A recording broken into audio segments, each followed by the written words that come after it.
بسم اللہ الرحمن الرحیم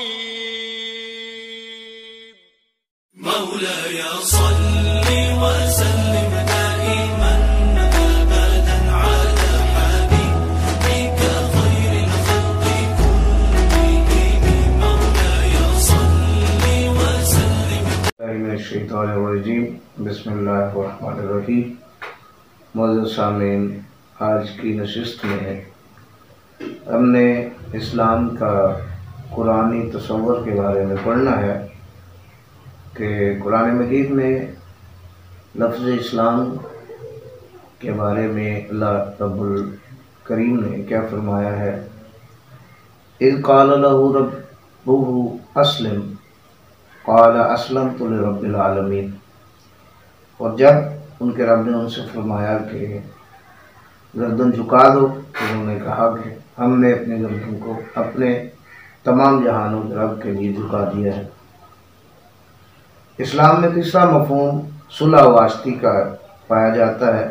اللہ تعالیٰ نے قرآن حکیم میں فرمایا یا ایھا الذین آمنوا ادخلوا فی السلم کافۃ، اے ایمان والو اسلام میں پورے کے پورے داخل ہو جاؤ۔ اسی طرح اسلام کا قرآنی تصور قالت اعراب امنا قل لم تؤمنوا ولکن قالوا اسلمنا ولم يدخل الایمان فی قلوبکم، جب ایک اعرابی نے کہا کہ ہم ایمان لے آئے ہیں تو تم کہو کہ تم ایمان نہیں لائے بلکہ تم نے اسلام کو قبول کیا ہے اور ابھی ایمان تمہارے دلوں میں داخل ہی نہیں ہوا ہے۔ تو مندرجہ بالا گفتگو کے نتیجے میں ایک چیز جو ثابت ہوتی ہے کہ اسلام اقرار باللسان کی حد تک ہے۔ اسلام ظاہری اقرار اور اسلام سے مطلب ظاہری امور کا انجام دینا ہے، اور ایمان سے مراد قلبی اور حقیقی ایمان مراد ہے۔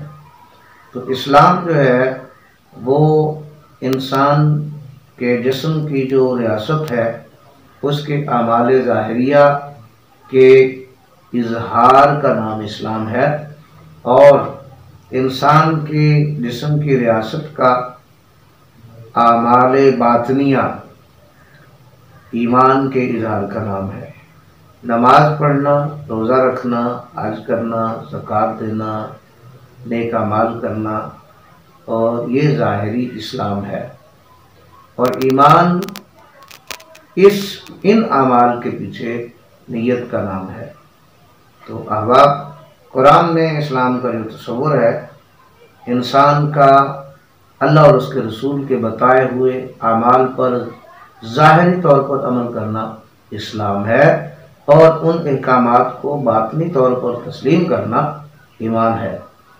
انشاءاللہ العزیز ہم اگلی نشست میں اسلام اور ایمان کے جو الگ الگ اجزاء ہیں اور اسلام انسان کے جسم پر کہاں امپلیمنٹ ہوتا ہے اور ایمان کا دائرہ اختیار کہاں تک ہے، اس پہ گفتگو کریں گے۔ اللہ رب العزت ہمیں ایمان اور اسلام کی حقیقت کو سمجھنے کی توفیق دے۔